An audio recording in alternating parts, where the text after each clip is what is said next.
É necessário ter em mente que uma de nossas tarefas como discípulos de Jesus é reproduzir em nosso viver cristão diário um processo de humanização semelhante ao que Cristo experimentou em sua biografia.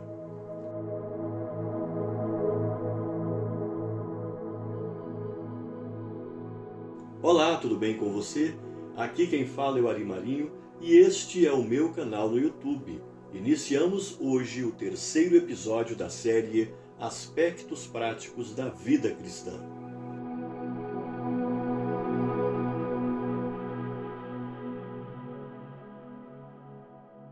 Quando nos deparamos com alguém que está desanimado demais para prosseguir e cansado o bastante para continuar esperando, não raro costumamos dizer que a vida é um processo. Contudo, quantos de nós já paramos para verificar o que realmente significa a palavra processo? Uma das definições que o dicionário Michaelis apresenta para a palavra processo é a seguinte: sequência contínua de fatos ou fenômenos que apresentam certa unidade ou se reproduzem com certa regularidade, andamento, desenvolvimento. Noutras palavras, processo é o conjunto de fatos ou fenômenos que ocorre ao longo do tempo, fazendo com que determinado resultado aconteça. Nosso objetivo com a lição de hoje é compreender como aconteceu o processo de humanização de Cristo. Portanto, precisamos ter em mente que uma das nossas tarefas como discípulos de Jesus é reproduzir em nosso viver cristão diário um processo de humanização semelhante ao que Cristo experimentou. Mas como se processou a humanização de Cristo? Este é o questionamento que pretendemos responder nesta lição. Ousamos afirmar que o processo de humanização de Cristo foi concluído porque três importantes fenômenos ocorreram em sua biografia: a visão da necessidade, a convicção da necessidade e o suprimento da necessidade. Vejamos uma breve exposição de cada um desses fenômenos. A visão da necessidade. Cristo contemplou a miserável situação da humanidade. O diagnóstico da Escritura é incisivo. Todos, sem qualquer exceção, pecaram e carecem da glória de Deus. Romanos capítulo 3, versículo 23. Jesus Cristo teve a visão da necessidade humana. Ele não apenas contemplou o pecado, mas contemplou o efeito do pecado na vida humana. De acordo com Isaías capítulo 59, versículos 1 e 2, o efeito imediato do pecado é a separação, o rompimento da comunhão entre o homem e Deus. Aos olhos de Cristo, a real necessidade da humanidade é a comunhão. Assim como Cristo, nós também devemos erguer os nossos olhos e contemplar esta necessidade. A grande necessidade da humanidade é viver em comunhão. As pessoas à nossa volta têm uma grande necessidade. E eu gostaria de reiterar aqui: a grande necessidade da humanidade é comunhão. Assim, por exemplo, quando alguém estiver enfrentando o desafio do sofrimento, o que elas mais necessitam é da nossa presença, muito mais do que das nossas palavras. A comunhão requer que a erva daninha da desunião seja eliminada.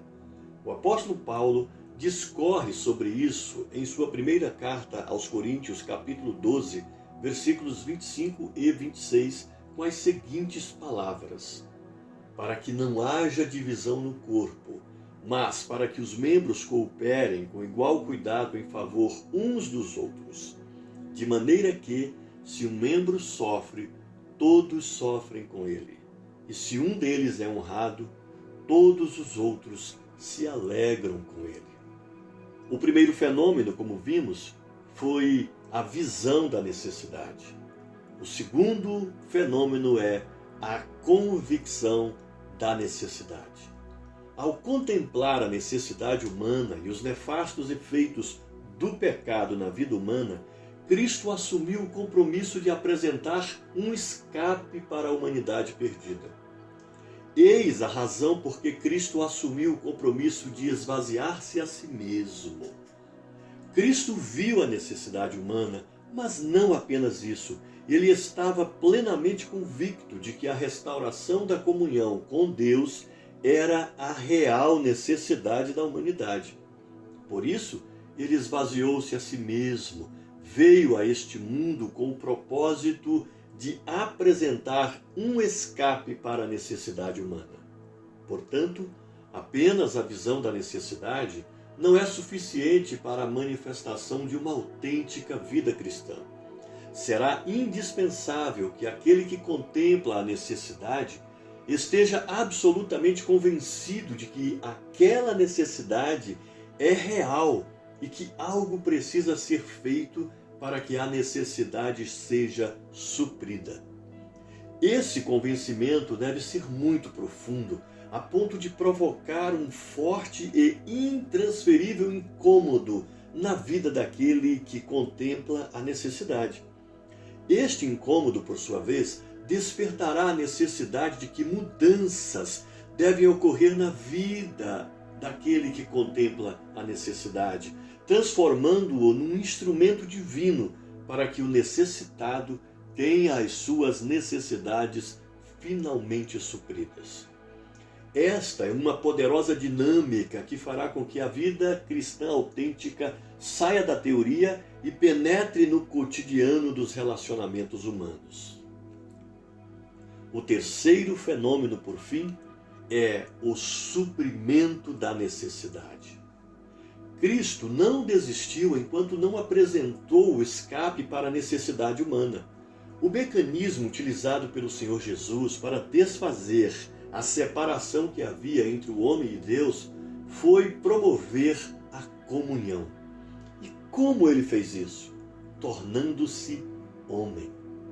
Isto somente foi possível porque ele experimentou mudanças no seu estilo de vida. Ele esvaziou-se a si mesmo, assumiu a forma de servo, tornou-se em semelhança de homens, foi reconhecido em figura humana e a si mesmo se humilhou, tornando-se obediente até a morte e morte de cruz.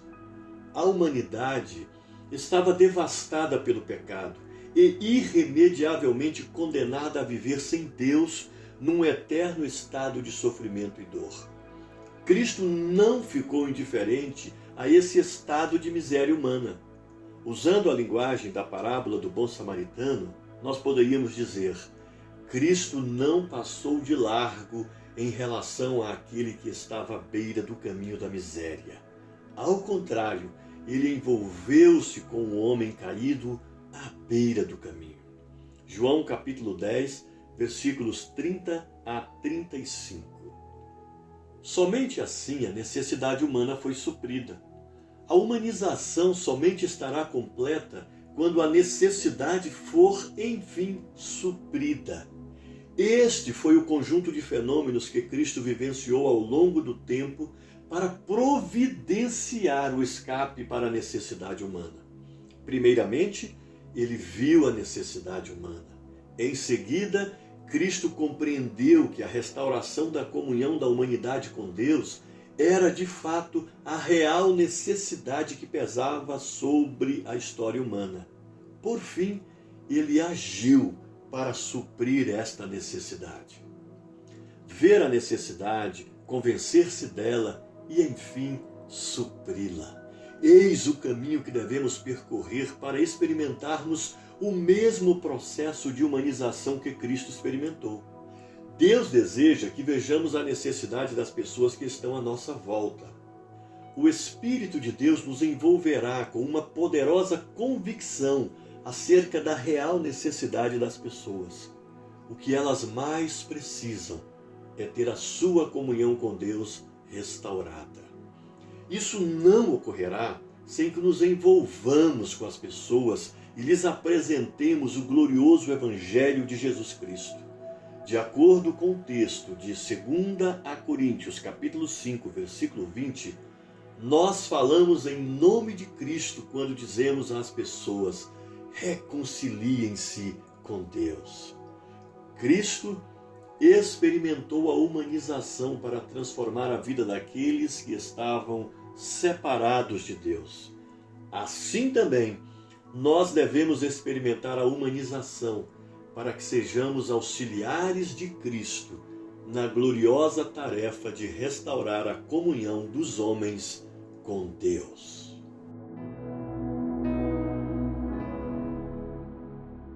Encerramos aqui o terceiro episódio da série Os Aspectos Práticos da Vida Cristã.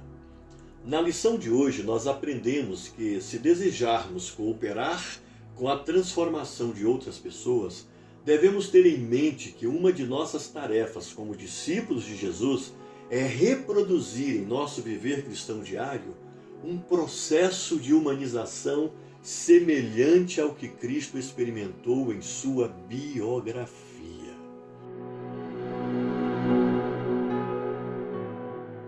Contamos com a sua audiência nos próximos episódios.